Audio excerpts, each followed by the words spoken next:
கிறிஸ்துவுக்குள் மிகவும் பிரியமானவர்களே, உங்கள் அனைவருக்கும் ஆண்டவராகிய இயேசு கிறிஸ்து நாமத்தினாலே என்னுடைய அன்பின் வாழ்த்துக்களை தெரிவித்துக் கொள்கிறேன். இந்த நாளிலே கிறிஸ்துவின் சிலுவை மரணம் மற்றும் உயிர்த்தெழுதல் குறித்து ஒரு மருத்துவ பார்வை தலைப்பிலே உங்கள் மத்தியிலே ஒரு அரை மணி நேரம், 3/4 மணி நேரம் உரையாடுவதற்கு ஆண்டவர் எனக்கு கொடுத்திருக்கிற வாய்ப்புக்காக நன்றி செலுத்துகிறேன். எத்தனையோ மருத்துவர்கள், எத்தனையோ கிறிஸ்தவ மருத்துவர்கள் இருக்கிற நிலையிலே இந்த ஒரு வாய்ப்பை ஆண்டவர் எனக்கு கொடுத்திருக்கிற கிருபைக்காக நான் ஆண்டவருக்கு நன்றி செலுத்துகிறேன். அரை மணி நேரம் நான் எடுத்து பேசக்கூடிய காரியத்திலே நான் நடைமுறையில், அதாவது வரலாற்று நிகழ்வாக நடந்த இயேசு கிறிஸ்துவினுடைய சிலுவை பாடு மற்றும் மரணம் உயிர்த்தெழுதல் அந்த காரியத்திலே வரிசைக்கிரமமாக என்ன நடந்தது என்பதை குறித்து மேலோட்டமாக சில காரியங்களை நான் சொல்லிவிட்டு, அதிலே அவருடைய பாடு மரணம், அதிலே அவர் எந்த அளவிற்கான காரியங்களை அவர் அனுபவித்திருக்கிறார் என்பதை குறித்து நாம் புரிந்து கொள்வதற்கான சில காரியங்களை சொல்வது நம்மை ஒரு உணர்ச்சி பூர்வமான ஒரு காரியத்திற்குள்ளாக கொண்டு போவதற்காக அல்ல, இதிலிருந்து நாம் முக்கியமான ஒரு காரியத்தை கற்றுக்கொள்வதற்காக. இங்கு நாம் விவாதிக்க இருக்கக்கூடிய அந்த மருத்துவம் சார்ந்த சிலுவை பாடு மற்றும் உயிர்த்தெழுதலிலே மருத்துவம் குறித்து மருத்துவம் சார்ந்த காரியங்களை நாம் பார்க்கும் பொழுது, எந்த அளவிற்கு அவருடைய பாடு மரணம் என்பது ஒரு வரலாற்று உண்மையை மாத்திரமல்ல, வரலாற்றிலே அந்த நாட்களிலே நடைபெற்ற நிகழ்வு மூலமாக அது ஒரு மருத்துவ ரீதியாகவும் அது நிரூபிக்கப்பட்ட உண்மை என்பதை அறிந்து கொள்ளவும், தொடர்ந்து மாத்திரமல்ல அதனை நாம் அறிந்து அதனை நாம் உணரும் பொழுது, இது குறித்து மற்றவர்கள் கேள்வி கேட்கும் பொழுது அவர்களுக்கு நாம் பதில் சொல்வதற்கு நம்மை ஆயத்தப்படுத்துவதாகவும் இருக்கும் என்பது நோக்கத்திலே நாங்கள் இந்த நிகழ்ச்சியை நடத்துகிறோம். இந்த சூழ்நிலையிலே நாம் ஒவ்வொருவரையும் நம்மை நாமே நாம் கேட்டுக்கொள்ள வேண்டும். இந்த நிகழ்ச்சியின் மூலமாக எனக்கு என்ன தனிப்பட்ட முறையிலே நான் பெற்றுக்கொள்ள போகிறேன், இல்லைஎன்றால் what it means to me personally, இதனால் எனக்கு என்ன தனிப்பட்ட முறையிலே நான் என்ன எடுத்துக்கொள்கிறேன் என்பதை நீங்கள் சிந்தித்து செயல்பட வேண்டும் என்று சொல்லி நான் உங்களை அழைக்கிறேன். இதற்கு நான் வரலாற்றிலே நிறைய லிட்ரேச்சர்ஸ் நான் தேடினேன். அதெல்லாம் எதனை அடிப்படையாக கொண்டு எழுதப்பட்ட, இல்லைஎன்றால் சொல்லப்பட்டிருக்கிறது என்று சொல்லி பார்க்கும் பொழுது இந்த 3 முக்கியமான ஆதாரங்கள். ஆப்வியஸ்லி நமக்கு எல்லாருக்குமே தெரிந்தது மத்தேயு, மார்க்கு, லூக்கா, யோவான், அந்த 3 சுவிசேஷ புத்தகங்களிலே மாத்திரமல்ல, அதிலே கொடுக்கப்பட்டிருக்கிற கடைசி 2-3 அதிகாரங்களிலே விரிவாக கொடுக்கப்பட்டிருக்கிறது. ஆனால் பழைய ஏற்பாடு மற்றும் புதிய ஏற்பாடு அதிலே நிருபங்கள் சுவிசேஷ புத்தகங்களுக்கு அடுத்தும் அவரை குறித்து பின்னி பிணைந்து அநேக காரியங்கள் தீர்க்க தரிசனமாகவும், அநேக காரியங்கள் நிறைவேறுதலாகவும், அநேக காரியங்கள் அதனை தொடர்ந்து நடந்த பெரிய மாற்றங்களையும் சொல்லப்பட்டிருக்கிறதை பரிசுத்த வேதாமத்திலே பார்க்கிறோம். பரிசுத்த வேதாமம் எப்படி நிரூபிக்கப்பட்ட ஒரு உண்மையோ அதற்கு முக்கியமான ஆதாரமாக இருக்கக்கூடியது இயேசு கிறிஸ்துவினுடைய வாழ்க்கை, வரலாறு, மரணம் என்பது ஒரு முக்கியமான ஒரு காரியம். இந்த சூழ்நிலையிலே இந்த இயேசு கிறிஸ்துவினுடைய சிலுவை பாடு மரணம் குறித்த ஒரு வரலாற்று உண்மைகளை நாம் பார்க்கும் பொழுது, அந்த நேரத்திலே இருந்த Roman historians Tacitus, Pliny, Suetonius and Jewish scholars like Josephus and Talmud, இவர்கள் போன்ற கட்டுரைகள் இது போன்ற காரியங்களை நாம் விவாதிப்பதற்கு அதிகமாக உதவி இருக்கின்றன. இன்னும் ஆர்கியாலஜிக்கல் எவிடன்ஸ் நம்ம பார்க்கும் பொழுது நிறைய அந்த காலத்து ரோமன் காலத்து அந்த முதல் நூற்றாண்டு எக்ஸிகியூஷன், அதாவது அந்த சிலுவை மரணம், கொலை, அந்த நிகழ்ச்சிகள் குறித்த ஆதாரங்கள் நமக்கு அதிகமாக கிடைத்திருக்கிறது. அதுவும் நமக்கு இதனை உறுதிப்படுத்துகின்றன. இந்த சூழ்நிலையிலே நான் வேகமாக காரியத்திற்குள்ளாக நான் வருகிறேன். சீக்வென்ஸா எந்த நிகழ்ச்சிகள் நடந்திருக்குது அப்படிங்கிறத நம்ம பார்க்கும் பொழுது இந்த 3 நாள் என்ன நடந்துங்கிறத பார்த்தோம்னு சொல்லிச்சுன்னா, தேர்ஸ்டே நைட்ல இருந்து ஃப்ரைடே 7 மார்னிங் வரையும் சில காரியங்கள் நடக்குது. அதை நம்ம பார்த்தோம்னு சொல்லிச்சுன்னா, கெத்செமனே தோட்டத்திலே அவர் 3 மணி நேரம் ஜெபிக்கிற காரியத்தை நம்ம பார்க்கிறோம். அந்த அப்ராக்சிமேட்லி 9 மணிலிருந்து 12 மணி வரை இந்த காரியங்கள் நடக்கிறது. அந்த லாஸ்ட் சப்பர், ராபோஜனம் காரியம் முடிந்து அவர் ஒலிவ மலையிலே ஜெபிப்பதற்காக செல்கிறார். அங்கு அவர் அநேக காரியங்களை நம்ம எக்ஸ்பீரியன்ஸ் பண்றதை நம்ம பார்க்கிறோம். அதை குறித்து நம்ம சில காரியங்களை பின்னாடி பார்க்கலாம். அதில் முக்கியமாக நடக்கக்கூடியது அவருடைய வேதனையின் மிகுதினால் அவருடைய வேர்வை இரத்த துளிகளாக தரையில் விழுந்தது என்று சொல்லி நாம் பார்க்கிறோம். பின்னர் அவரை அரெஸ்ட் செய்யறாங்க. அங்கிருந்து டெம்பிள் அபிஷியல்ஸ் அவரை அரெஸ்ட் பண்ணி கொண்டு போறாங்க. அப்புறம் அவருக்கு விசாரணை நடக்கிறது. விசாரணை 2 விதமாக நடக்கிறது, ஜூவிஷ் மற்றும் ரோமன் அதிகாரிகள். அதில் பார்த்தோம்னு சொல்லி சொன்னா, ஜூவிஷ்ல பார்த்தோம்னு சொல்லி சொன்னா முதல்ல அண்ணாவுடைய வீட்டுக்கு கொண்டு போறாங்க. அடுத்து காய்பா மற்றும் பொலிட்டிக்கல் சனகரின் மன்றத்துக்கு முன்பதாக நிறுத்தப்பட்டு அவர் இது பண்ணப்படுகிறார். அது கிட்டத்தட்ட 1 மணிலிருந்து விடிய காலம் வரையும் அது நடக்கிறதாக நாம் அதை பார்க்க முடிகிறது. அதைத் தொடர்ந்து 3ஆவதாக அவர் ரிலிஜியஸ் சனகரின் முன்பதாக அவர் கொண்டு நிறுத்தப்படுகிறார். வெள்ளிக்கிழமை காலையிலிருந்து என்ன நடக்கிறது நம்ம பார்த்தோம்னு சொல்லிச்சுன்னா, முதல்லே அவர் பிலாத்துக்கு முன்பதாக கொண்டு சொல்லப்படுகிறார். அவர் தன்னை ராயன் என்று சொல்லிக் கொண்டார் என்று சொல்லி அவருக்கு எதிராக குற்றம் சாட்டி அவரை கொண்டு விடுகிறார்கள். அவர் அந்த பொறுப்பை எடுக்க மனதில்லாமல் அதனை ஏரோதுக்கு அனுப்புகிறார். மாத்திரமல்ல, பார்க்குறப்போ கடைசியில் அவரு வந்து பிலாத்து கிட்ட திருப்பி அனுப்புறாரு. கடைசியா பார்க்கிறப்போ நிறைய காரியங்கள் மூலமா பிலாத்துக்கு அதுல மனசு இல்லைனாலும் கூட வேற வழி இல்லாம அவர் வந்து அடிக்கவும் அவரை சிலுவையில் அறையவும் ஒப்புக் கொடுக்கிற காரியத்தை பார்க்கிறோம். இது வந்து ஃப்ரைடே ஏர்லி மார்னிங் நடக்கக்கூடிய காரியம். அதைத் தொடர்ந்து முக்கியமான அந்த காரியங்களை நான் பார்த்தோம் சொன்னால், அந்த ஃப்ரைடேல நடக்கக்கூடிய முக்கியமான காரியங்கள் ஒவ்வொன்றா நடக்கக்கூடிய நிகழ்ச்சிகளை நான் வந்து வரிசையாக காரியத்தை மாத்திரம் சொல்கிறேன். உள்ளுக்குள்ளாக சில காரியங்கள் சொல்கிறேன். என்னன்னு சொன்னால், அவரை கசை அடிக்கிறார்கள், அவரை பரியாசம் பண்ணுகிறார்கள்.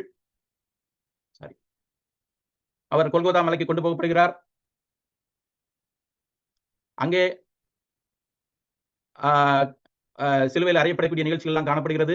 கிட்டத்தட்ட 3 மணி நேரம் அந்த காரியங்கள் நடக்கிறது. காலை 9 மணியிலிருந்து மதியம் 12 மணி வரையும் கிட்டத்தட்ட அந்த காரியங்கள் நடக்கிறது. அதைத் தொடர்ந்து அவர் சிலுவையிலே இருக்கக்கூடிய அந்த காரியம் 6 மணி நேரம், கிட்டத்தட்ட 9 மணியிலிருந்து 3 மணி மதியம் 3 மணி வரையும் அந்த காரியங்கள் தொடர்ந்து நடந்து கொண்டிருக்கிறது நம்ம பார்க்க முடிகிறது. கிட்டத்தட்ட 3 மணிக்கு அவருடைய 3 மணிக்கு அவருடைய மரணம் உறுதி செய்யப்பட்டு அவர் கீழே இறக்கப்படுகிறார். அந்த நேரத்திலே ஈட்டியினால் ஒருவன் குத்தி, ரோம போர்ச்சவன் குத்தி அதனை உறுதி செய்து, நாம் அதனை அப்போது ரத்தமும் தண்ணீரும் வர அதனை உறுதி செய்து அதனை இறக்குகிறத சிலுவையிலிருந்து இறக்கி அடுத்து செய்யக்கூடிய காரியங்களை நாம் பார்க்கிறோம். அடுத்து செய்யப்படும் பொழுது பரியல் ஃப்ரைடே ஈவினிங்ல இருந்து ஆரம்பிச்சு சாட்டர்டே வரக்கூடிய வரையும் நடக்கக்கூடிய நம்ம பார்த்தோம்னு சொல்லி சொன்னா பரியல் நடக்குது. சனகரியின் மன்றத்தினுடைய உறுப்பினரான இருக்கிற அரிமத்தே ஊரான யோசேப்பு அவருடைய பாடியை வாங்கி அதை துணினால் சுற்றி அதனை வந்து அந்த கல் குகையினால் செய்யப்பட்ட அந்த இதுல செய்யப்பட்ட கல்லறையில வைக்கிறாங்க. இன்னும் பார்க்குறப்போ அதனை கல்லால் மூடி அதுக்கு காவல் செய்யப்படுகிறது. இது வந்து சனிக்கிழமை எல்லாம் நடக்கக்கூடிய காரியத்தை நம்ம பார்க்கிறோம். தொடர்ந்து பார்த்தோம்னு சொல்லிச்சுன்னா அவர் உயிர் தெழுகிறார், மற்றவர்களுக்கு தரிசனமாகிறார். அது சண்டே நடக்கிறத பார்க்கிறோம். இந்த நேரம் என்று நமக்கு தெரியாவிட்டாலும் கூட அது கிட்டத்தட்ட ஏர்லி மார்னிங்ல இருந்தே நடக்கிறது.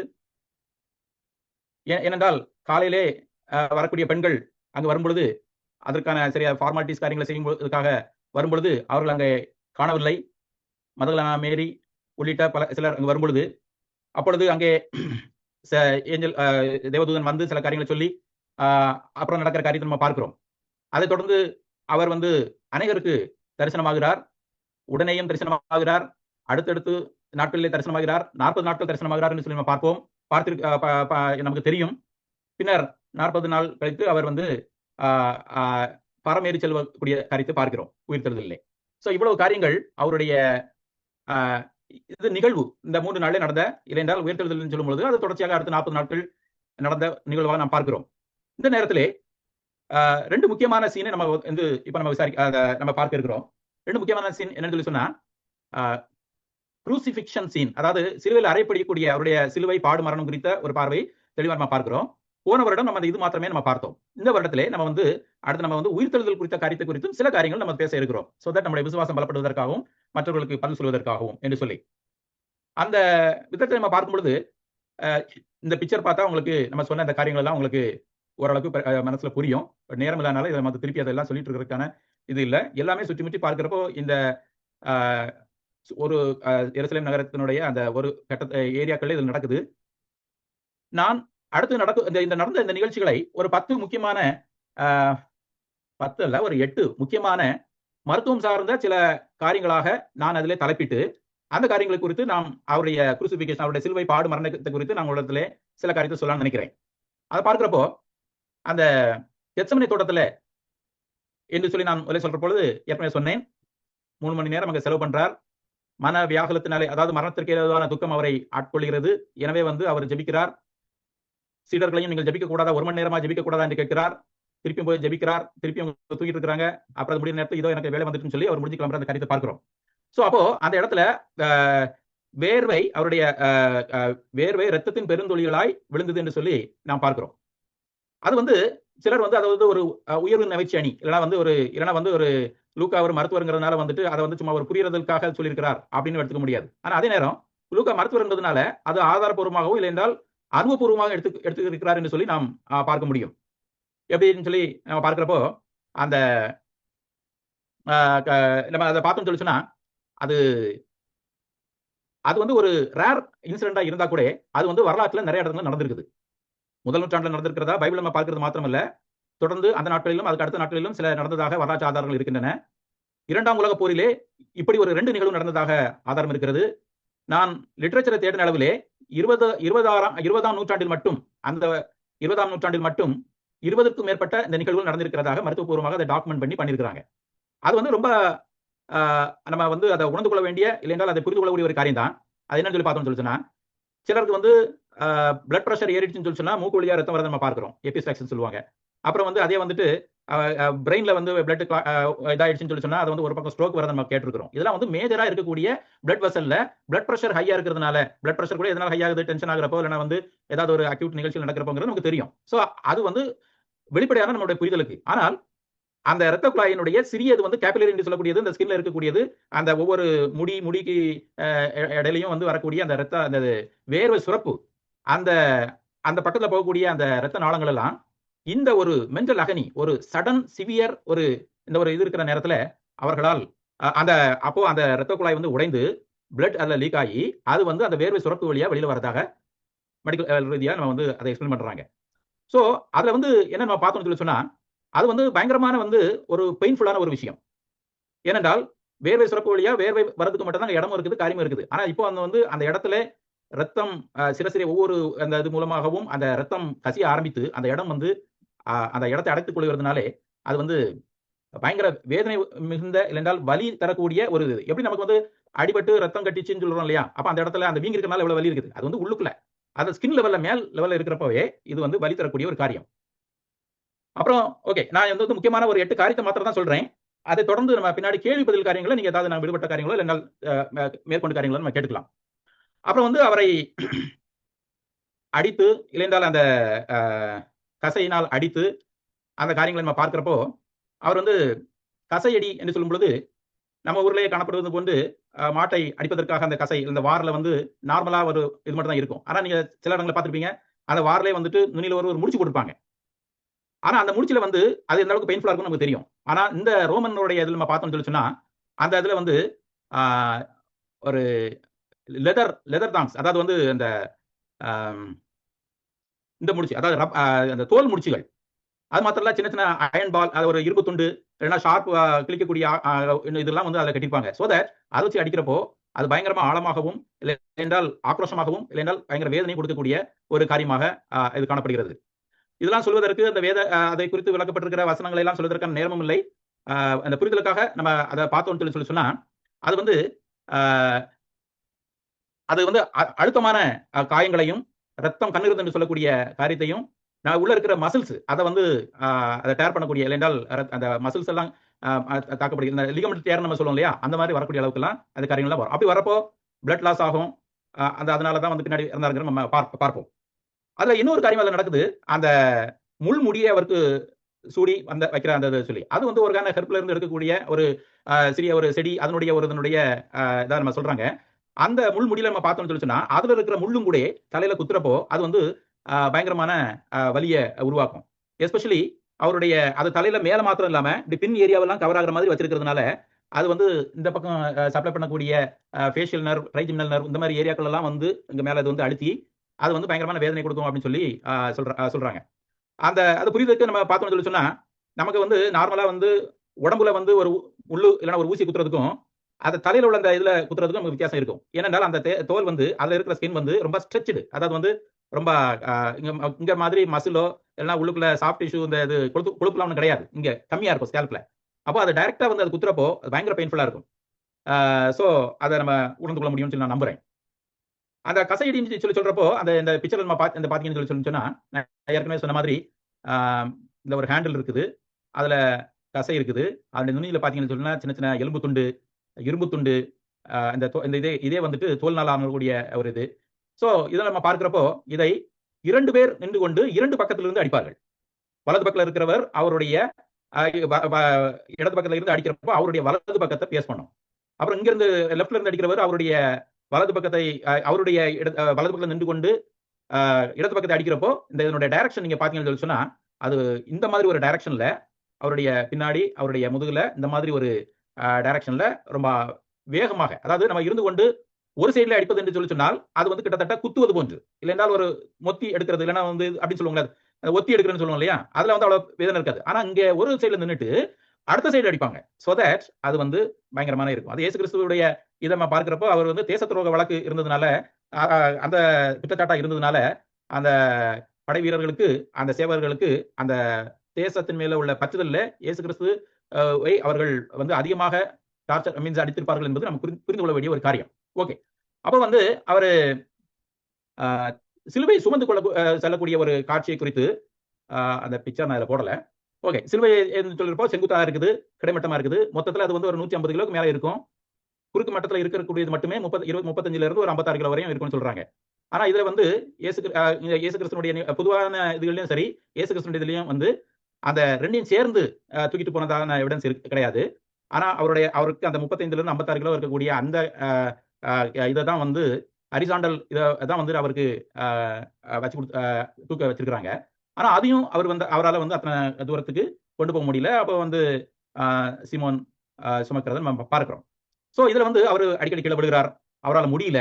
அது காரணம் முந்தின நாள் ஓவர் நைட் நடந்த காரியங்கள். அது என்ன நடந்துச்சு, அவருக்கு தூக்கம் இல்ல, கூட நம்ம விட்டு போயிட்டாங்க, இது அவரு அவமானப்படுத்தப்படுகிறார், அடிக்கப்படுகிறார். அந்த அடிக்கப்படுறதுக்கு முன்னாடி அந்த இது அப்பவே அவருக்கு வந்து சிவியர் டீஹைட்ரேஷன் இருக்குது, முள்முடி சூடுறாங்க. ஸோ இதெல்லாம் பார்க்குறப்ப அதுலேயே வந்து அவருக்கு அந்த significant loss of blood and water அதெல்லாம் அவருடைய பாடியிலேருந்து போயிடுது அந்த கசை அடிகள் மூலமாக.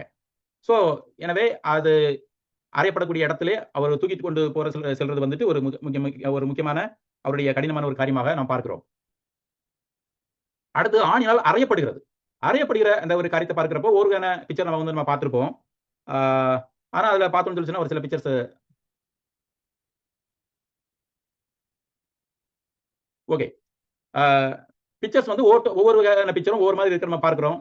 சிலர் வந்து அவர் ஒரு ஸ்டூல் மாதிரி வச்சு அதில் உட்கார்ந்து நிற்கிற மாதிரி அந்த மாதிரி ஒரு சில பிக்சர்லாம் சிலர் காட்டுறாங்க. அதெல்லாம் வந்து ஆர்டிஸ்டிக், நாட் ரியலிஸ்டிக். ஆனா இதுல சொல்லியிருக்கிறபடி இதுல இந்த பிக்சர்ல நீங்க பார்க்குற மாதிரி உள்ள இந்த மாதிரி ஒரு சிச்சுவேஷன்ல தான் அவர் வந்து அறையப்படுகிறார்.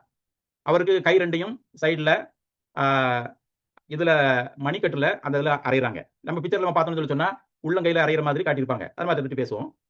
மணிக்கட்டுல அறையிறாங்க ரெண்டு இதுலையும். காலையும் பார்த்தீங்கன்னு சொல்லி சொன்னா இங்க இதுல பிக்சர்ல காட்டிருக்கிற மாதிரி அந்த மணிக்கட்டு அந்த அந்த கால் அந்த கணு அந்த அதுக்கு இதுல தான் இது பண்றாங்க. நம்ம அந்த பிக்சர்ஸ் ஒரு சிலது நம்ம பார்ப்போம். ஓகே, இது நம்ம பிக்சர் நம்ம பார்த்தோம்னு சொல்லி சொன்னா அவருக்கு இந்த கையில குத்துற அடிக்கிற காரியம் கிடையாது, இந்த மணிக்கட்டு அந்த இதுல தான் அடிக்கிறாங்க. ஏன்னா இந்த ஆணி வந்து கிட்டத்தட்ட 5ல இருந்து 7 இன்ச் வரையும் நீளம் அது இருக்குது. அதுக்கு பர்பஸே வந்து ஏன்னா அதை அடிக்க போறது இந்த இடத்துல ஒண்ணு. இன்னொன்னு இந்த இடத்துல நம்ம கையில நடுவுல அரைஞ்சான்னு சொல்லி சொன்னா அது வந்து அவரால் அந்த ஃபுல் பாடியோட வெயிட் அதில் மணிக்கணக்காக தொங்கிட்டு இருக்க போறாங்க. ஸோ அப்போ வந்து அதை வந்து அதை தாங்காது, இது வந்து கிழிச்சிட்டு வந்துடும். அதனால கண்டிப்பாக அங்கே கிடையாது. அது மாத்திரம் இல்ல, இங்க எல்லாமே அடிக்கிறப்போ இல்லைன்னா காலில், குறிப்பா காலில் அங்கெல்லாம் அடிக்கிறப்போ பார்த்தோம்னு சொல்லி சொன்னா என்ன ஆகும்னா அங்க இருக்கிற போன் வந்து உடஞ்சு போறதுக்கான ஒரு வாய்ப்பு உண்டு. ஸோ அதனால அங்க இது பண்ணல. அவருக்கு போன் எதுவுமே உடையலங்கிறது வந்து தீர்க்க தரிசனம், அது நிறைவேறுதலாகவும் இந்த இடத்துல நம்ம பார்க்க முடியும். ஸோ இதுதான் வந்து அதை முதல்ல சொன்னது. அதனுடைய மற்ற பிக்சர் பார்த்தோம்னு சொல்லி சொன்னா இது வந்து கடாவரி இதுல வந்து உள்ள பிக்சர் அந்த காலத்துல இருந்தது பாருங்க. இப்ப காலையும் பாத்தீங்கன்னு சொல்லி சொன்னா இந்த இடத்துல தான் அடிக்கிறாங்க.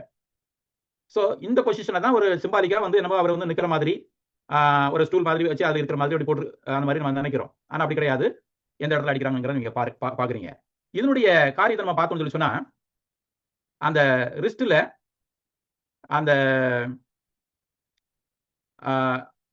அந்த விரல் அந்த கையில இல்லாம அந்த மணிக்கட்டுல அந்த அதுல அடிக்கிறதுனால அப்படின்னு சொல்லி சொன்னேன் இல்லையா, அப்பதான் வந்து அது வந்து மொத்தத்துல உடம்பு வந்து தாங்க முடியும். அது ஒரு காரியம் நான் ஏற்கனவே சொன்னேன்.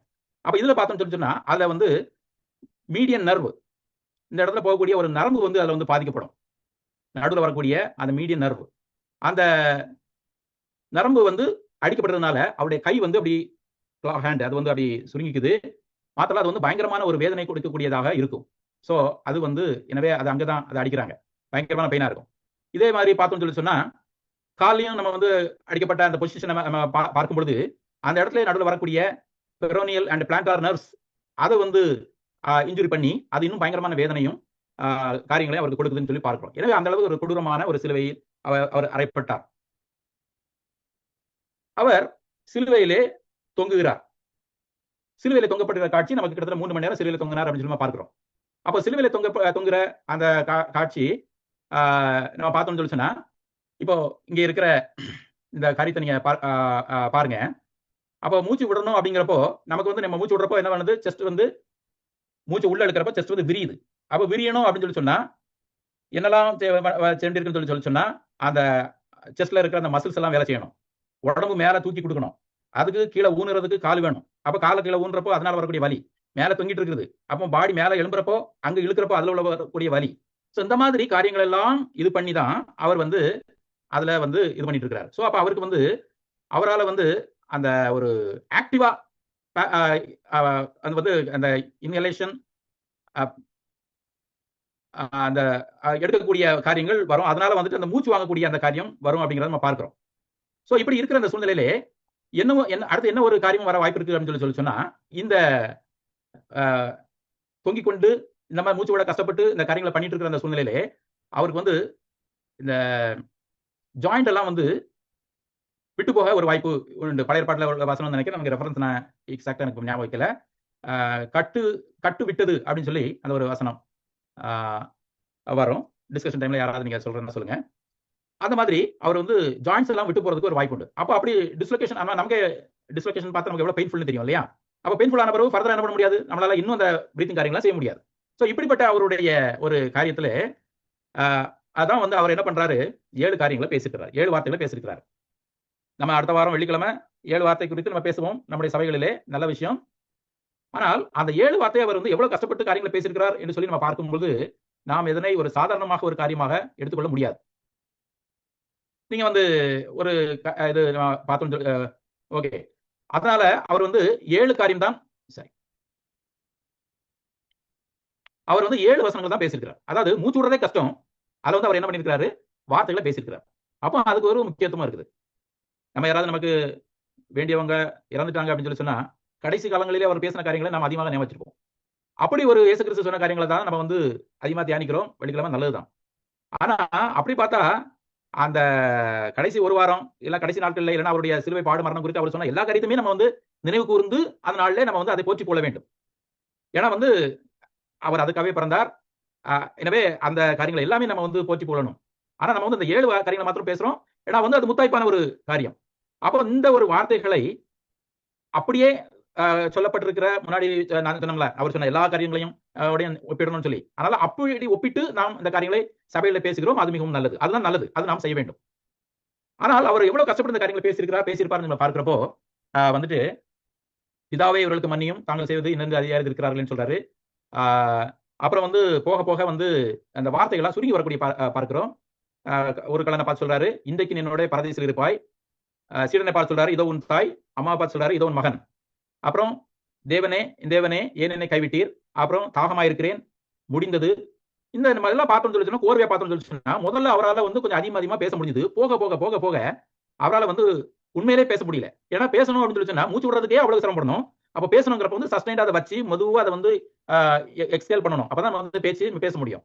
ஏன்னா ஆஸ்மா மூச்சு கஷ்டத்துல இருக்கிறவங்கள்ட்ட நம்ம ஏதாவது அவசரத்துக்கு அவங்கள்ட்ட பேரு ஊரு கேட்டா கூட அவங்களால அந்த இம்மார்டன் வார்த்தை தான் சொல்லுவாங்க. அது மாதிரி இங்க சொல்லியிருக்கிறதுனால இந்த வார்த்தை நமக்கு முக்கியமானது அவர் சொன்னாரு. ஆனா கடைசியா ஒரு காரியத்தை மட்டும் அவர் சொல்லியிருக்கிறாரு. கடைசியா சொல்றப்ப மட்டும், பிதாவே உம்முடைய கரங்களில் என் ஆவியை ஒப்படைக்கிறேன் என்று சொல்லி மகா சத்தமா விட்டு ஜீவனை விட்டாருன்னு சொல்லி பார்க்கிறோம். அப்போ அதுல வந்து கான்சியஸ்லி அதை வந்து ஏதோ வந்து அப்படியே வந்து மயக்க நிலையிலே அவர் வந்து உயிர் பிரியல. வாலண்டரிலி அண்ட் கான்சியஸ்லி அவர் வந்து தன்னுடைய ஜீவனை நமக்காக அர்ப்பணித்தார் என்று சொல்லி நம்ம அந்த இடத்துல நம்ம பார்க்கிறோம். தொடர்ந்து நம்ம இன்னும் ஒரே ஒரு 1-2 குறிப்பு மட்டும் பார்த்துட்டு நம்ம வந்து ரிசரக்ஷன் காரியத்தை குறித்து நம்ம பார்ப்போம். அந்த ஈட்டினால் குத்தக்கூடிய சேவகன் ஒருவன் ஈட்டினால் குத்துவானா அப்போ வந்து ரத்தமும் நீரும் வந்தது அப்படின்னு சொல்லி நம்ம பார்க்கிறோம். ரத்தமும் நீரும் வருவதுதான் ஒரு நார்மலான நடைமுறை. அவர் வந்து டக்குன்னு அவர் வந்து இறந்திருந்தால் அங்க வந்து வெறும் பிளட் மட்டும் தான் வந்திருக்கும். ஆனா வந்து இங்க ரத்தமும் நீரும் சொல்லி சொல்றப்போ இங்க இந்த பிக்சர் படி நீங்க இதெல்லாம் பாத்தீங்கன்னு சொல்லி சொன்னா, வலது பக்கத்துல இருந்து குத்துறான் அப்படின்னு சொல்லி சொன்னா, அது வந்து இங்க முதல்ல வந்து அந்த லங்ஸ் அதனுடைய ப்ளூரா அதுக்கு மேல இருக்கிற இது, அப்புறமா போயிட்டு இருதயம் அதனுடைய ரைட் வென்ட்ரிக்கிள் அந்த இதுக்கெல்லாம் போய் இது பண்ணி பண்றப்போ முதல்ல வந்து எங்க இது பண்ணோம்னா லங்ஸை சுற்றி இருக்கக்கூடிய ப்ளூரா, அப்போ வந்து இந்த பிளட் அந்த ஹார்ட்டை சுற்றி இருக்கக்கூடிய பெரிகார்டியம். ஸோ இந்த ஏரியாக்கள்லாம் முதல்ல என்ன இருக்கும்னு சொல்லி சொன்னா வாட்டர் இருக்கும். இந்த வாட்டர் எப்படி வருதுன்னு சொல்லி சொன்னா, நம்மளுக்கு வந்து நிமோனியா காய்ச்சல் வந்துருச்சு அப்படின்னு சொல்லி சொன்னா என்ன அர்த்தம்? லங்ஸ்ல ப்ராப்ளம். ஆனா வந்து என்ன சொல்லுவாங்க, அங்க தண்ணி கட்டிருக்குன்னு சொல்லுவாங்க. தண்ணி கட்டுறது ஒரே நாள் 2 நாள்ல வந்துராது. அந்த காய்ச்சல் இன்ஃபெக்ஷன் ஜாஸ்தியா இருந்து அதனுடைய ரியாக்ஷனால என்ன ஆகுது, அங்க வந்து தண்ணி கட்டுது. ப்ளூரல் எஃபிஷியன். எஸ்பெஷலி டிபி இருக்கிறவங்களுக்கு அப்படி வரும். நாள்பட அந்த வியாதி இருந்து ப்ளூரல் எஃபிஷியன்ங்கிறது வருங்கன்னு நம்ம பார்க்கிறோம். அது மாதிரி இங்கேயும் அவர் வந்து 6 மணி நேரம் அந்த பாடுகள் எல்லாம் அனுபவித்துக் கொண்டிருக்கிற அந்த வேதனையினுடைய உச்சத்தினால அந்த காரியங்கள் நடந்து கொண்டிருக்கிற சூழ்நிலையிலே அங்க வந்து தண்ணி கட்டி இருக்குது. அது மாத்திரமல்ல, ஹார்ட்ல அவருக்கு அந்த வந்து இது பண்ணி பண்ற அந்த நேரத்துல நம்ம பார்த்தோம்னு சொல்லி சொன்னா, அங்க வந்து ரத்தம் கொஞ்சம் உறையாம இருக்கும். அதுக்கு நிறைய காரணங்கள் இருக்குது. ஏன்னா வந்து நம்ம கொஸ்டின்ல நம்ம டிஸ்கஸ் பண்ணலாம். ரொம்ப டீடைல் நம்ம போக வேண்டாம். அதனால கொஞ்சம் ரத்தமும் கொஞ்சம் நீரும் வரும். ஆனா குத்தி எடுத்தப்போ ரத்தமும் நீரும்னு சொல்லியிருக்காங்களே, இத தான் வந்து ஸ்கெப்டிக்ஸ் நமக்கு கேட்கிற கேள்வி. அப்ப வந்து அதுல ரத்தம் தான் இருந்தது. ரத்தமும் நீரும்னு சொல்லி வந்து ஒரு உவமையா இல்லன்னா வந்து ஒரு ஒரு ஃப்ரேஸ்க்காக அப்படி சொல்லியிருக்கிறாரு. அப்படி கிடையாது. இது உண்மை. ஏன் வந்து முதல்ல ரத்தம்னு சொன்னாங்க அப்படின்னு சொல்லி பார்த்தா, பார்க்கறதுக்கு ரத்தமா தான் இருக்கும். ஆனா வந்து அத நீரும் அதுல இருந்திருக்குங்கிறது நாம் புரிந்து கொள்ள வேண்டிய ஒரு முக்கியமான ஒரு காரியம். எனவே இதெல்லாம் காசாப்டத்தை பத்தி பேசுறப்போ அதனுடைய எவிடன்ஸா நம்ம வந்து பார்க்கிறோம். சரி. இன்னொன்னு, பொதுவா வந்து சிலுவையில அறையப்பட்டவங்களுக்கு கால் எலும்பு முறிப்பாங்க. ஆனா இவருக்கு வந்து முறிக்கல. அது காரணம், இவர் வந்து இவ்வளவு சீக்கிரமா இறந்துட்டாரா அப்படின்னு சொல்லி வந்து ஆச்சரியப்பட்டு எல்லாத்தையும் பார்க்கிறோம். சோ அதனால வந்துட்டு அவருக்கு வந்து முறித்து அதன் மூலமாக அவரால் மேலே எழும்பி அவருடைய மூச்சை இன்னும் தொடர வேண்டிய நிலைமை அவருக்கு இல்லை. அதனால் அதாவது நாள் கணக்காக, மணிக்கணக்காக, நாள் கணக்காக அவர்களுடைய பாடி நேச்சர், அறையப்பட்டிருக்கிற விதம், முன்னாடி அவர்களுக்கு கொடுக்கப்பட்டிருக்கிற கொடுமை எல்லாத்தையும் அனுசரித்து மணிக்கணக்கில் இருந்து நாள் கணக்கு வரையும் அவங்க வந்து சிலுவையில தொங்குவாங்க. அப்படிப்பட்ட சூழ்நிலையில இவர் வந்து 6 மணி நேரத்துல அந்த 3 மணி நேரம் சிலுவையில தொங்குன நேரத்துல அவர் வந்து மரித்தாருன்னு சொல்லி நம்ம பார்க்கிறப்போ, இவ்வளவு சீக்கிரமா மரித்தாரான்னு சொல்லி பார்க்கிற அந்த இதுல வந்துட்டு, அதனால அது வந்து அத இது பண்றதுக்காக சீக்கிரமா முடிக்கணும் அப்படிங்கிறதுக்காக என்ன பண்ணுவாங்க, அத வந்து காலையில இது பண்ணி விடுவாங்க. ஆனா இவருக்கு வந்து தேவைப்படல. அது வந்து தீர்க்கதரிசனம் நிறைவேறுதல்ங்கிறது அவருடைய சிலுவை மரணத்துல ஒரு முக்கியமான எவிடன்ஸ். காசாப்டத்துன்னு சொல்லி பார்க்கிறப்போ மெடிக்கல் ரீதியா நிறைய சொல்றாங்க. இருதயம் வெடிச்சிருச்சு, ஹார்ட் ஃபெயிலியர் ஆயிடுச்சு, பிளட் இல்ல, எல்லாம் இதாச்சு, மயக்கம் அடைஞ்சிட்டாரு, அசிடோசிஸ் அதனால ஒரு மயக்கம் வந்தது, மூச்சு கஷ்டம், இருதயம் துடிப்பு வித்தியாசமாயிடுச்சு, அப்புறம் வந்து பிளட் பல்மனரில கிளாட் ஆயிடுச்சு, இல்லைன்னா அவரா தன்னுடைய ஜீவனை விட்டாருன்னா அதை வேற விதமான அதாவது வந்து அவருக்கு நம்மள சிலுவையில இது பண்ணல அப்படிங்கிற மாதிரி, அப்புறம் வந்து அவரை மறிக்கவே இல்லை அப்படின்னு சொல்லி நிறைய விதமான இதுகள் வந்து ஒருத்தர் சொல்றாங்க. ஆனா வந்து ஆழமான இதுகள்லாம் நம்ம பார்க்கிறப்போ அப்போ அவருடைய காசாப்டத்துல நம்ம பார்க்கணும்னு சொல்லி சொன்னா, நம்ம சொன்ன எல்லா காரணங்களுமே ஒரு ஒரு கான்ட்ரிபியூட்டிங் ஃபேக்டர் தான். ஆனா வந்து அதுல வந்து என்ன ஆகுனா, அது வந்து it is actually leading to the death by crucifixion. Death by crucifixion அதுதான் நமக்கு அவர் நம்ம சொல்ல வேண்டிய ஒரு காரியம். ஆனா அந்த குரூசிஃபிகேஷன்ல என்னென்ன காரியங்கள் நடந்திருக்குன்னா, கண்டிப்பா மூச்சு கஷ்டம் இருந்திருக்குது. அப்புறம் வந்துட்டு ட்ராமாட்டிக் ஹெமரேஜ் ஷாக், அதாவது இந்த அடி, வேதனை, நைய புடைத்தல், சிலுவையில அறைதல், அப்போ அவர் மூச்சு இழுக்கிறப்போ அவருக்கு அதனால வரக்கூடிய ஃபர்தர் இது. ஸோ அப்படி எல்லாம் பார்க்கறதுனால அந்த எல்லா ட்ராமானால வரக்கூடிய பிளட் வந்து லீக் ஆகி இல்லைன்னா வந்து பிளட் ஒவ்வொரு சூழ்நிலையும் பார்க்கிறப்ப பிளட் கிளாட்டிங் ஃபேக்டர் இருந்திருக்காது. ஸோ அந்த மாதிரி இதனால வந்துட்டு அவர் வந்து ப்ளீடிங் ஆகி அந்த ஷாக்ல தான் இறந்தாருங்கிறது தான் முக்கியமான ஒரு நேரம் இல்லாமல் அதை பற்றி டீட்டெயிலாக போகல, பார்க்கலாம். அடுத்து வந்து அந்த ஒரு பக்கம் கிளாட்டிங் ஃபேக்டர்ஸ் எல்லாம் வந்து இது போயிட்டதுனால மறுபக்கம் அது வந்து ப்ளீடிங் ஆகும். டிசெமினேட்டட் இன்ட்ரா வினஸ் கோயாகுலேஷன் அப்படிங்கிற ஒரு கண்டிஷன் இது மூலமா அவர் வந்து இறந்திருக்கலாம். ஆனால் மெயினா வந்து இந்த ட்ராமாட்டிக் ஹெமரேஜ் ஷாக், நமக்காக அடிபட்டு கசைகள் அடி வாங்கி ரத்தம் சொட்ட அவர் வந்து நமக்காக ஜீவனை விட்டார். இதோடு முடிந்து விடவில்லை. அவர் வந்து ரிசரக்ஷன் ஆனார். நேரமில்லாம ரொம்ப ஃபாஸ்டா நான் சொல்லி முடிச்சிடுறேன். அடுத்து நம்ம கேள்விகளுக்குள்ள போகலாம். இதுதான் எல்லா சீனையும் நம்ம மாற்றினது. அதாவது இந்த ஒண்ணு நடக்கலன்னு சொல்லி சொன்னா அவருடைய மரணத்தை பற்றி நான் பேச மாட்டோம். பேசியிருப்போம். அது முதல் நூற்றாண்டுல எனக்கு கொஞ்ச நாளுக்கு யாராவது பேசியிருப்பாங்க. ஆனா இத்தனை நூற்றாண்டுகள் தாண்டியும் இன்று நாம் பேசுறோம் என்று சொன்னால் அடுத்து நடக்கிறது தான் பார்ப்போம். அதுதான் நம்முடைய கிறிஸ்தவனுடைய அடிப்படை ஆதாரம். ரிசரக்ஷன் நரேட்டிவ்ஸ் வந்து ஏர்லி நரேட்டிவ்ஸ் வந்து இந்த வசனங்கள்ல, ஆனா வந்து கடைசி ஒவ்வொரு அதிகாரங்கள்ல நம்ம வந்து அதை பற்றி சொல்லப்பட்டிருக்கிற நம்ம காரியத்தை பார்க்கிறோம். ரிசரக்ஷன் அப்படின்னு சொல்லி நம்ம வந்து புரிஞ்சுக்கணும். ஏன்னா வந்து ஏன் வந்து அதை இது பண்றேன்னு சொல்லி சொன்னா, இந்த சில காரியங்களை புரிஞ்சுக்கிறதுக்காக நான் சொல்ல விரும்புறேன். ஏன்னு சொல்லி சொன்னா, இந்த புரிதல் நமக்கு கரெக்டா புரிஞ்சு இருந்துன்னா தான் அந்த உயிர்த்தெழுதல் என்பது நடந்திருக்குமா இல்ல அவருடைய உயிர்த்தெழுதல் வித்தியாசமானதா அப்படிங்கறத நம்ம வந்து இது பண்ண முடியும். டெத் அப்படிங்கிறது தெரியும், ஆனா வந்து அதை ரிவர்ஸ் பண்ண முடியாது அப்படிங்கிற ஒரு நிகழ்வை அந்த முதல் நூற்றாண்டுல உள்ள ரோம இலக்கியங்களும் அந்த மித்து என்ன சொல்றது அந்த புராணங்கள்ல கூட அது வந்து அதை வந்து அவங்க நம்ப மாட்டாங்க. ஸோ அப்படிப்பட்ட இதுதான் ரிசரக்ஷன். ஸோ வந்து புராணங்கள்ல கூட வந்ததாகவோ வரதாகவோ எழுதப்படலை. ஸோ அது ஒரு முக்கியமான காரியம். இன்னொன்று வந்து உயிர்த்தெழுதல் சொல்லப்போ ஏதோ வந்து ஆவியில உயிர்த்தெழுதல் இல்லைன்னா 4 பேருக்கு காணப்படுகிறது அப்படி இல்ல. பிசிக்கலாகவே அந்த ஒரு பாடி திரும்பவும் வருகிற நிகழ்ச்சி தான் உயிர்த்தெழுதல். அந்த இது பார்க்கிறப்போ அப்படி பார்த்தா வரலாற்றிலும் சரி வரலாற்றுல இல்ல, நம்ம அந்த பைபிள்ல நம்ம பார்த்தோம்னு சொல்லிச்சுன்னா பழைய ஏற்பாடு புதிய ஏற்பாடுல ஈவன் புதிய ஏற்பாடு அவருடைய சீடர்கள் கூட சிலரை உயிர்த்தெழுத வச்சிருக்காங்க, மரித்தோரை உயிர்த்தெழுத்திருக்காங்க இல்லையா. அதுக்கும் இதுக்கும் என்ன வித்தியாசம் அப்படின்னு சொல்லி பார்த்தோம்னு சொல்லிச்சுன்னா அது வந்து ரிசஸ்டேஷன். ரிசஸ்டேஷன்னா அந்த வார்த்தை வந்து மெடிக்கல்ல நாங்கள் யூஸ் பண்ணுவோம். சாக போறவனை பிடிச்சி வச்சு அவனுக்கு பண்ணி அப்புறம் அவனை ஐசியூல வச்சு அவனை காப்பாற்றி விடுவோம். அந்த வார்த்தையை நம்ம வந்து ரிசஸ்டேஷன் சொல்லுவோம். அது மாதிரி தான் அவங்களால செய்ய முடிஞ்சது. அப்படின்னா in due course of time they also died. யாரும் வந்து உலகத்துல இல்ல. ஆனா இவருடைய அந்த ரிசரக்ஷன் வந்து அந்த மேல இருந்த டெத் ரிவர்ஸ் ஆச்சுது. அவருடைய பாடியில அவர் வந்து உயிர்த்தெழுந்து வந்தார். அவர் வந்து இன்னும் ஜீவிக்கிறார். சோ இதான் வந்து நம்முடைய அந்த உயிர்த்தெழுதல்னா அதை நம்ம வந்து புரிஞ்சுக்கணும். மற்ற உயிர்த்தெழுதுக்கும் இவருக்கும் உள்ள வித்தியாசம். அதுதான் வந்து நம்முடைய கிறிஸ்தவத்தினுடைய அது ஏன் முக்கியம் சொல்லுச்சுன்னா கிறிஸ்தவனுடைய அடிப்படையா ஆதாரமே அதுதான். 1 கொரிந்தியர் 15 நம்ம பார்த்தோம்னு சொல்லுச்சுன்னா கிறிஸ்து உயிர்த்தெழாவிட்டால் நம்முடைய பிரசங்கம் விருதா, நம்ம வந்து நம்முடைய பாவத்துல இருப்போம் அப்படின்னு சொல்லி இருக்கிறார் இல்லையா. சோ அதனால வந்துட்டு அது நம்முடைய கிறிஸ்தவத்தை ரொம்ப முக்கியமானது. மாத்திரமல்ல உலகத்திலேயே கிறிஸ்தவம் மட்டும்தான் உயிர்த்தெழுதலை மையமாக இல்லைன்னா உயிர்த்தெழுதலை குறித்து சொன்ன ஒரு மார்க்கம். அந்த உயிர்த்தெழுதலுடைய அடிப்படையில தான் முதல் நூற்றாண்டுல உள்ள சபை வளர்ச்சி பெற்றது அப்படிங்கிறத நம்ம பார்க்கிறோம். எனவே உயிர்த்தெழுதல் என்பது முக்கியமான ஒரு காரியம் கிறிஸ்தவத்தினுடைய ஆதாரத்திற்கும் வளர்ச்சிக்கும். அதை வந்து இயேசு கிறிஸ்துவே அதை வந்து தன்னை குறித்து ஆதாரிட்டிவா சொல்லியிருக்காருங்கிறத நம்ப முடியும். ஏன்னா வந்துட்டு அவருடைய பிரசங்கம், அவருடைய தீர்க்க தரிசன காரியங்கள், அவருடைய பிரசங்கம் நடைமுறை எல்லாமே நிறைய தீர்க்க தரிசனம் நிறைவேறுதல் பார்க்கிறோம். அப்ப அவருடைய உயிர்த்தெழுதல் குறித்து அவர் சொல்லியிருக்காரு, நடந்திருக்கு, நம்பலாம். அப்புறம் யோனாவினுடைய அடையாளம்னு சொல்லியிருக்காரு, 3 நாள் மீன் வயிற்றுல இருந்தது போல அப்படின்னு சொல்லியிருக்கிறார். சோ வந்து அது அவருடைய மரண உயிர்த்தெழுதல் குறித்து சொல்லியிருக்குது. இனிமே பார்க்கிறப்போ மல்டிபிள் அக்கேஷன்ஸ்ல வந்து தான் வந்து 3ஆம் நாள் உயிர்த்தெழுவேன்னு சொல்லியிருக்கிறார். அதனால அது வந்து அவர் முன்னறிவித்த ஒரு காரியம் நம்பக்கூடியதுக்கு. இனிமே பார்க்கிறப்போ இயேசு கிறிஸ்துவனுடைய மரணம் வந்து ஒரு நிரூபிக்கப்பட்ட ஒரு காரியம். அவர் வந்து அதுதான் நம்ம இவ்வளவு நேரம் பேசியிருக்கோம் முன்னாடி சொன்ன காரியம். சோ அதெல்லாம் பார்க்கிறப்போ அவர் வந்து உண்மையாகவே மரணம் அடைந்தார் என்பது, அவர் உயிர்த்தெழுந்தார் என்பதற்கான ஒரு ஆதாரம். ஏன்னா வந்து ரோமன்ஸ் மாதிரி ஒரு கரெக்டா கொண்டு முடிக்கிறவங்க கிடையாது. Means they are experts in crucifixion. அப்போ அவரை தப்பிக்க விட்டாங்க, எல்லாம் வந்து அவர் தப்பிச்சு போயிட்டாரு அப்படின்னு சொல்றதுக்கு வாய்ப்பே கிடையாது. மாத்திரமல்ல மெடிக்கல் கன்ஃபர்மேஷன் நம்ம பார்க்கிறோம். கால் ஒடிக்க வேண்டிய அவசியம் இல்லை, ரத்தம் நீரை வந்தாச்சுனாலே அது இறந்ததனுடைய அடையாளம் தான். சோ அதெல்லாம் பார்க்கிறப்போ அது ஒண்ணு சொல்லிடுச்சு.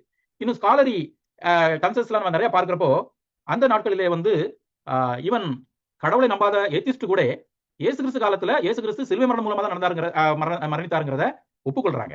சோ இதெல்லாம் வந்து அவர் மரித்தார் என்பதற்கான அடையாளம் இருக்கிறப்போ அவர் உயிர்த்தாள் என்பதை நாம் கண்டிப்பா அதுல சொல்லப்படக்கூடிய சந்தேகங்களை நாம் மறுக்க முடியும். இன்னுமா பார்க்கிறப்போ கல்லறைக்கு ஏன் வந்து காவல் வைத்தாங்க, அதை வந்து நம்ம பார்க்கிறப்போ அந்த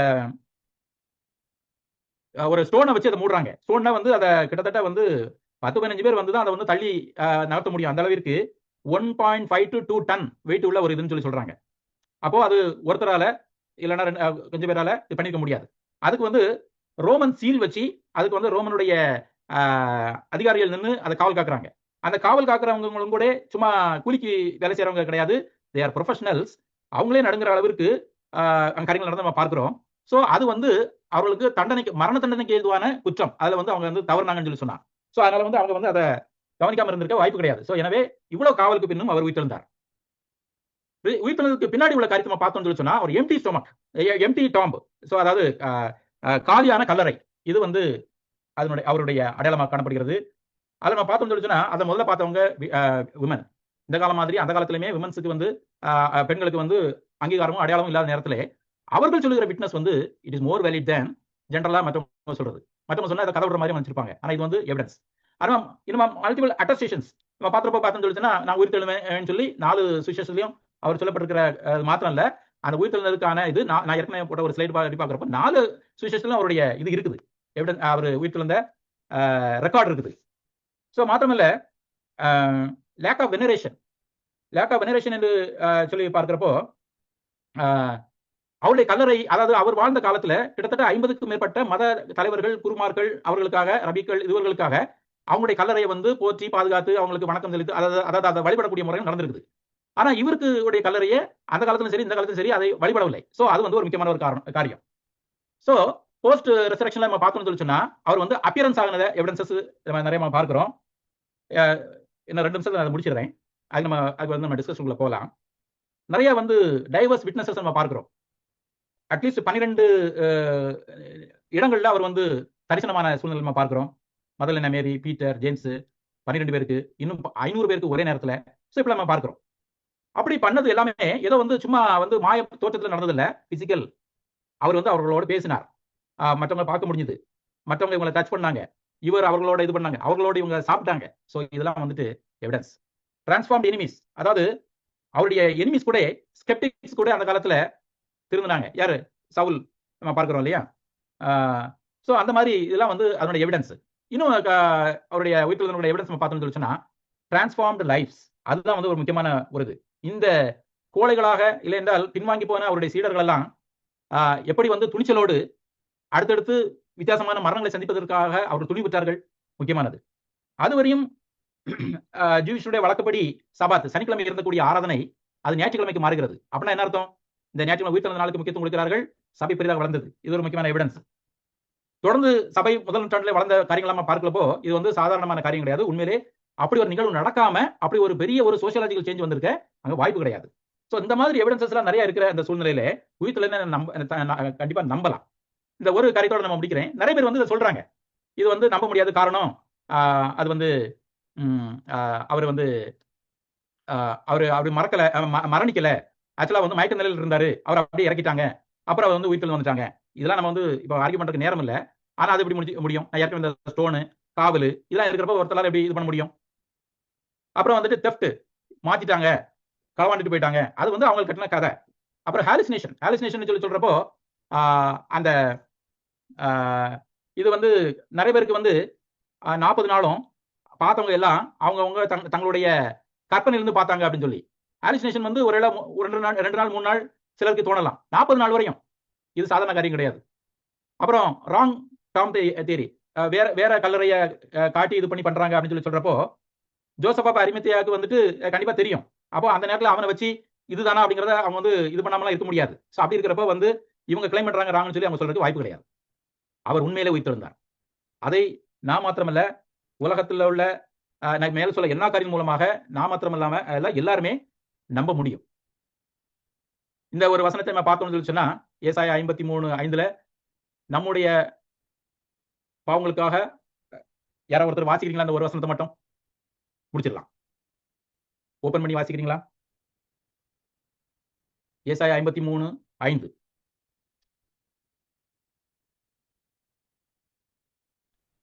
நம்முடைய மீறுதல்கள் நிமித்தம் அவர் காயப்பட்டு, நம்முடைய அக்கிரமங்களின் நிமித்தம் அவர் நொறுக்கப்பட்டார். நமக்கு சமாதானத்தை உண்டு பண்ணும் ஆக்கினை அவர் மேல் வந்தது. அவருடைய தழும்புகளால் குணமாகிறோம். பிரியமானவர்களே, கேட்ட கேள்வியின் அடிப்படையிலே, கேட்ட வசனத்தின் அடிப்படையிலே நாம் இதுவரையும் கேட்டது இயேசு கிறிஸ்துனுடைய ஒரு ஸ்டோரி, அவருடைய ஒரு வரலாறு. அது வரலாறு, his story, that is history.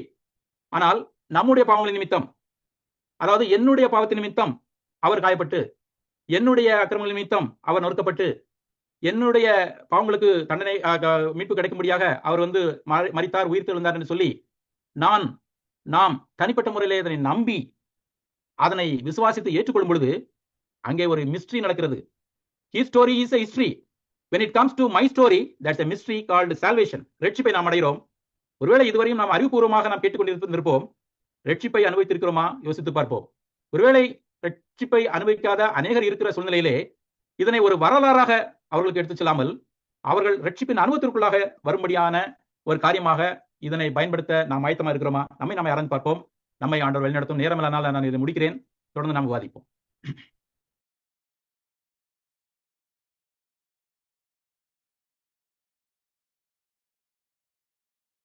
Thank you doctor பேதுரு. இப்பொழுதும் இந்த இது வந்து open to question and answers. இதில் பங்கு பெற்றிருக்கிறவர்கள் நீங்கள் உங்கள் கேள்விகளை கேட்கலாம்.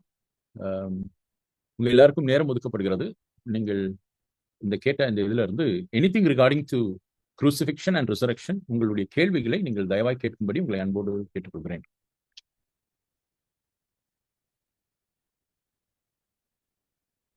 டாக்டர், ஃபர்ஸ்ட் என்னோட கொஸ்டின்ல இருந்தே நான் ஆரம்பிக்கிறேன். நீங்க சொன்னீங்க இந்த மாதிரி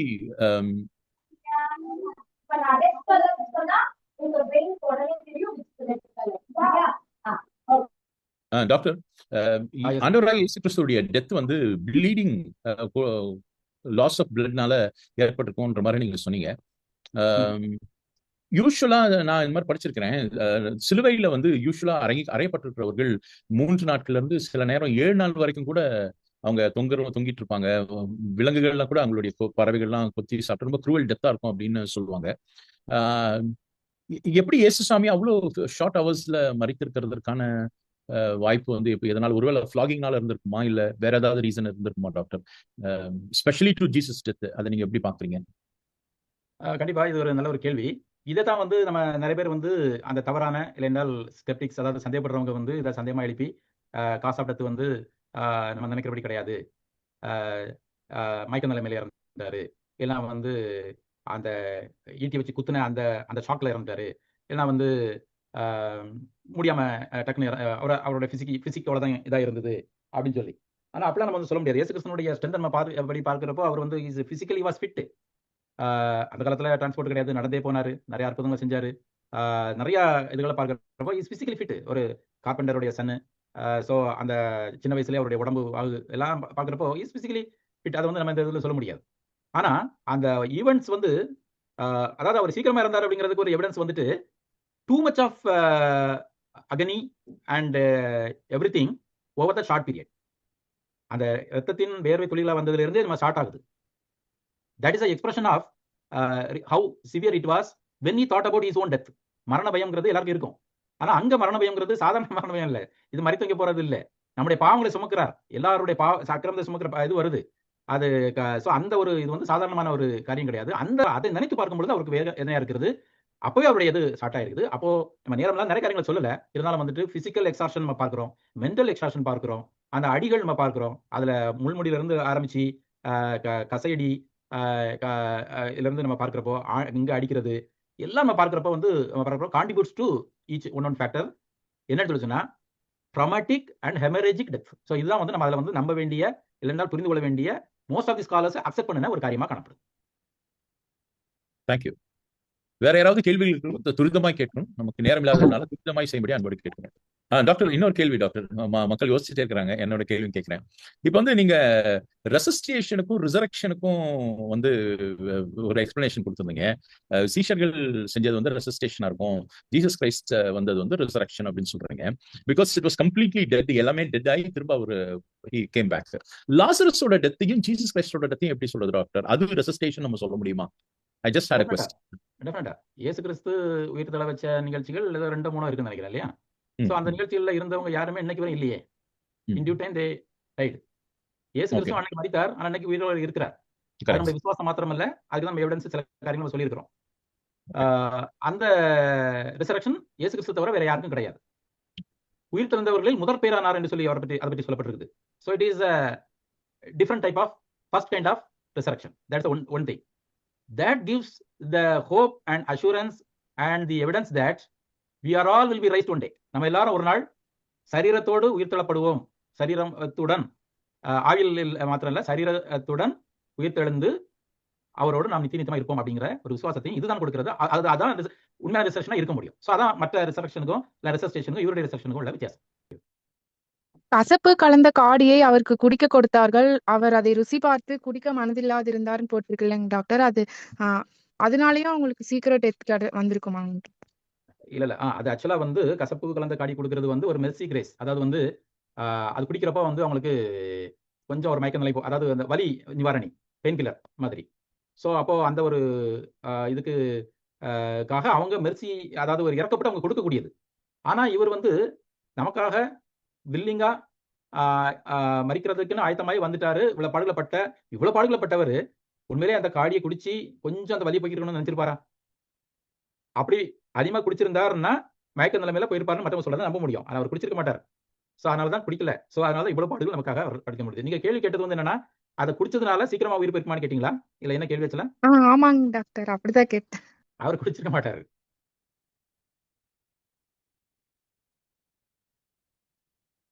அப்படிதான் நான் எடுத்துக்கிறேன்.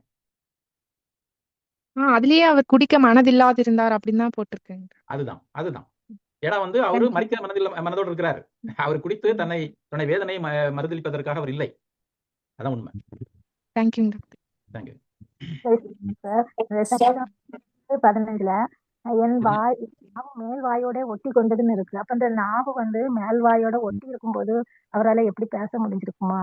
அந்த வசனத்தை இன்னொரு தடவை சொல்லுங்க. சங்கீதம் 22:15 என் நாவு வாயோட ஒட்டி கொண்டதுன்னு இருக்கு. அப்ப அந்த நாவு மேல் வாயோட ஒட்டி கொண்ட டைம்ல கரெக்ட். நாவு மேல் வாயோட ஒட்டி கொள்றது அப்படிங்கிறது வந்துட்டு நம்ம இப்ப பேச ஆரம்பிச்ச உடனே நானே 2 தடவை தண்ணி குடிச்சலாம் பார்த்திருப்பீங்க. என்னாச்சு, தண்ணி குறைஞ்சு போய் அந்த ஒரு பதட்டத்துல இல்லைன்னா அந்த ஒரு சின்ன ஒரு ஸ்ட்ரெயினுக்கே நமக்கு என்ன ஆகுது, டீஹைட்ரேஷன் ஆகுது, நாக்கில் ஒட்டுதா. அப்ப அவருக்கு அவ்வளவு டீஹைட்ரேஷன் இருக்கு இல்லையா? அந்த மாதிரி உள்ள அதாவது அந்த அதிகாரம் முழுவதுமே அவருடைய பாடுகளை விவரிக்கக்கூடிய ஒரு டிஸ்கிரிப்ஷனா இருக்கு.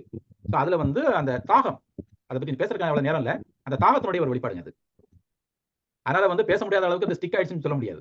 அதுக்கு எந்த எவிடன்ஸும் குருசிஃபிஷியன் பிராக்டிஸ்ல இல்ல. அதனால அவர் எப்படி பேசியிருப்பாருன்னு சொல்லி நம்ம வந்து அகைன்ஸ்டா ஆர்கியூ பண்ண முடியாது. டாக்டர், எஸ்ங்க. யோனா வந்து 3 நாள் மீனின் வயிற்றுல இருந்தது போல மனுஷகுமார் வந்து 3 நாள் பூமியின் இருதயத்தில் இருப்பார் அப்படின்னு போட்டிருக்குல்ல. அப்போ 3 நாள் அவர் வந்து எப்படி நம்ம கணக்கு வைக்க முடியும்? ஆமா, அதனால ஒரு கேள்வி. ஆனா வந்து இதை தான் வந்து நிறைய பேர் எஸ்பெஷலி வந்து இந்த ஸ்கெப்டிக்ஸ் வந்து கேட்கக்கூடிய ஒரு கேள்வியாக காணப்படுது. ஆனா நம்ம பார்த்தோம்னு சொன்னா அது வந்து 3 நாள் அப்படின்னு சொல்றது வந்து லிட்ரலா எடுத்துக்கணும்னு அவசியம் கிடையாது, சிம்பாலிக்கா எடுத்துக்கலாம். அது ஒண்ணு. இன்னொன்று லிட்டராகவும் எடுக்க முடியும், சில காரியங்கள் இருக்குது. நம்ம பார்த்தோம்னு சொல்லிச்சுன்னா 3 நாள் அப்படிங்கிறப்ப வந்து நம்ம பார்க்கணும்னு சொல்லிச்சுன்னா யூதர்களுடைய, அதாவது லிட்டரலா எடுத்துக்கலாம் அப்படிங்கிறதுக்கு எவிடன்ஸ் சொல்றேன். யூதருடைய வழக்கப்படியும் சரி, நம்ம ஊர்ல உள்ள ஹோட்டல் நடைமுறைப்படியும் சரி, நீங்க புரிஞ்சுப்பீங்கன்னு நினைக்கிறேன். ஒரு நாள்ல ஒரு குறிப்பிட்ட நேரத்தில் நம்ம சேர்ந்துட்டாலே, ஈவன் ஹாஸ்பிட்டல்ஸ்ல கூட சேர்ந்துட்டாலே அன்னைக்கு ஒரு நாள் பில் போட்டுருவாங்க. முடிஞ்சு போற அன்னைக்கு மதியத்துக்கு முன்னாடி போனாலும் கூட அன்னைக்கு ஒரு நாள் பில் போட்டுருவாங்க. உங்களுக்கு புரிதலுக்காக சொல்றேன். இது வந்து யூதர்கள் காலத்திலையும் இருந்தது. ஸோ அதனால வந்து வெள்ளிக்கிழமை சாயங்காலம் 9 மணிக்கு ஆரம்பிச்ச அந்த பாடு ஞாயிற்றுக்கிழமை காலையிலே அதிகாலையிலேயே அவர் எழுப்பி போயிட்டாருன்னு சொன்னாலும் கூட அது 3 நாள் கணக்கில் எடுத்துக்கலாம். சரிங்களா? இது வந்து அவங்களுடைய கல்ச்சர் படி. ஸோ அதனால லிட்ரலி அதை நீங்க இப்படி ஆர்கியூ பண்ண வேண்டிய அவசியம் இல்லை. ஆனா அதே நேரம் யோனாவுடைய இதை நம்ம பார்க்கிறப்போ அந்த 3 நாள் அப்படிங்கிறது தான் அதுல ஒரு முக்கியமானது. 3ஆம் நாள்னு வருது. சரியா? 3ஆம் நாள் சொல்ல அப்போ 3 நாள் இரவும் போலும் இருந்தாலும் அப்ப 4ஆம் நாள் ஆயிரும்ல. ஸோ அதனால அவர் வந்து 48 மணி நேரம் இருந்திருந்தாலும் கூட அந்த பாடுகள் நம்ம விவரிச்ச காரியங்கள் வந்து 48 கூட வரல இல்லையா? அப்படி இருந்தாலும் கூட அது 3 நாள் கணக்குல தான். வேற எதுவும் கேள்விகள் இல்லை என்று சொன்னால் நம்ம இதை முடிக்கிற தருவாயிலே நாம் வந்திருக்கிறோம். இவ்வளவு நேரம் நம்ம மத்தியிலே மெடிக்கல் சம்பந்தமாய் அநேக காரியங்களை இந்த நாளில நாம் கற்றுக்கொள்வதற்கு நாளில் கர்த்தர் நமக்கு கிருபை தந்தார். உள்ளத்தின் ஆழத்திலிருந்து இந்த நிகழ்ச்சியை நமக்கு ஏற்படுத்தி கொடுத்த ஆண்டவராகிய இயேசு கிறிஸ்துவுக்கு நான் நன்றி செலுத்துகிறேன். கடவுள் இல்லை என்று சொன்னால் இந்த மாதிரியான காரியங்கள் நமக்கு ஒரு ஆப்பர்ச்சுனிட்டி கிடைக்காது. இப்படி ஒரு பெரிய ஆப்பர்ச்சுனிட்டியை அதாவது ஆண்டவர் நமக்கு ஏற்படுத்தி கொடுத்தார். அடுத்ததாக டாக்டர் பேதுரு அவர்களுக்கு உள்ளத்தின் ஆழத்திலிருந்து மனமார்ந்த நன்றியை நான் தெரிவித்துக் கொள்கிறேன். ரொம்ப அழகா நிறைய பார்ட்டிசிபென்ட்ஸ் சொன்னாங்க, ரொம்ப அழகா இதை எங்களுக்கு எக்ஸ்பிளைன் பண்ணி கொடுத்தீங்க. அனைவருக்கும் இது பிரயோஜனமா இருந்தது என்று சொல்லி நான் நம்புகிறேன்.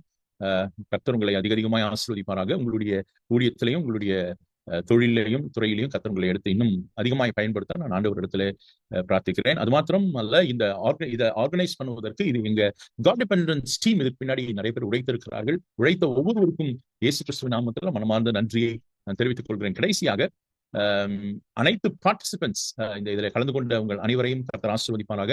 அநேகர் முன்வந்து அநேக கேள்விகளை கேட்டீர்கள். உங்கள் அனைவருக்கும் விடை கிடைத்தது என்றும் நான் நம்புகிறேன். உங்களையும் கர்த்தர் ஆசீர்வதிப்பாராக. Thanks for watching. Like, share and subscribe God Dependence YouTube channel.